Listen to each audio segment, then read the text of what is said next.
So birth rate and fertility are connected, but when I'm referring to like birth rate to answer, I'll answer your question, but let's give me some background for anybody else. The birth rate aspect, birth rates are important, but they're not important for the reasons that a lot of the oligarchs and the bankers think. It's important because, well, like people tend to would like to have kids, and that's pretty natural. It's about as natural as it gets. In fact, we're all here.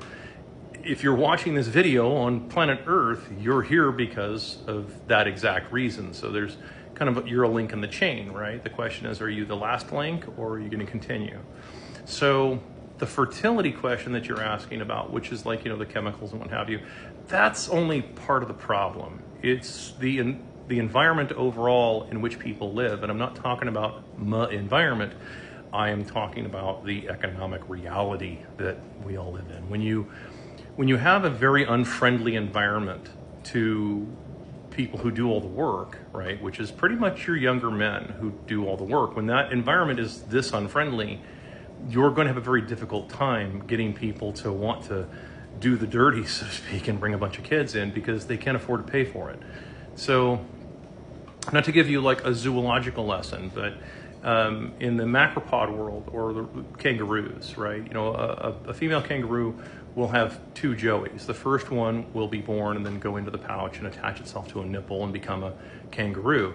The second one, if the environment is too hostile or there's not enough water or food, or there's too much scarcity, the embryo will go into what's called embryonic diapause, which means exactly what it means if you break it down. It's an embryo, the second one, that goes into what's called diapause or just pause. It's on hold, and it's kind of indefinite until her biology is relaxed enough to give birth to the second joey. Okay, so like I said, I'm not trying to get too far off into the weeds, but it's like this is very natural when you look at the way that the world works right now.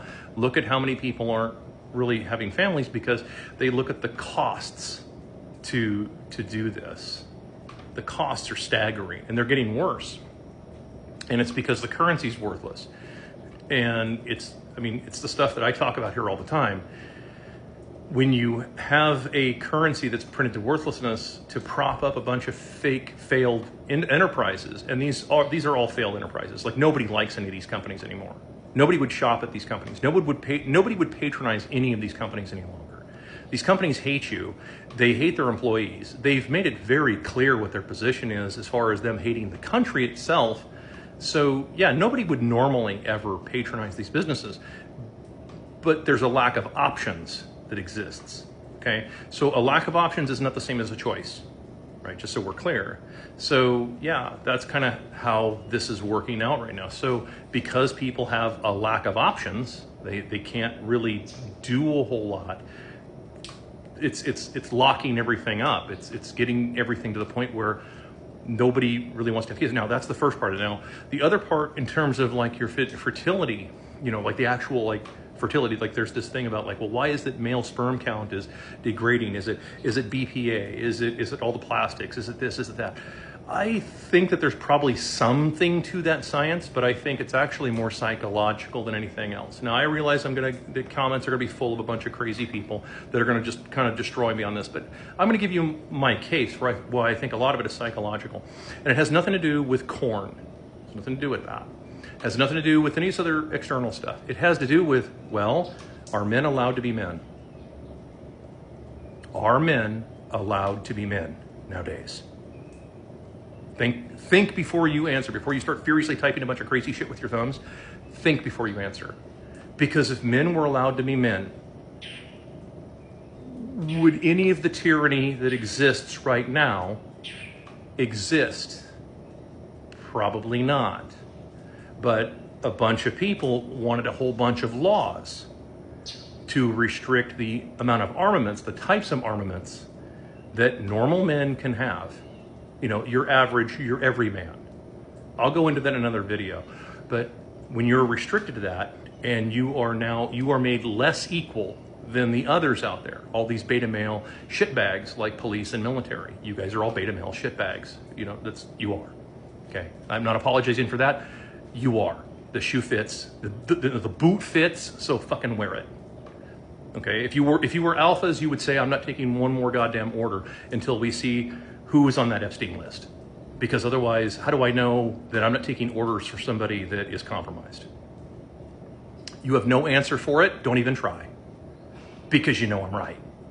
Anyway, so our average, everyday, normal, the everyman able to be men. No. See, if they do that, they go to jail. Just like that. Or they'll be unalived by a bunch of crazy fucking beta male cucks, in boots and wearing these stupid fucking uniforms.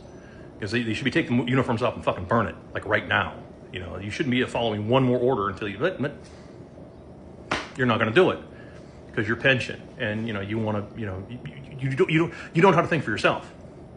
Right? So you follow orders from other people and then you destroy your own countrymen. They're the very men that you need to get your country back on right track.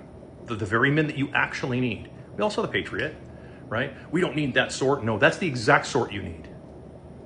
Okay? In other words, about probably half of the guys that are languishing in prisons right now, those are the guys you probably actually need.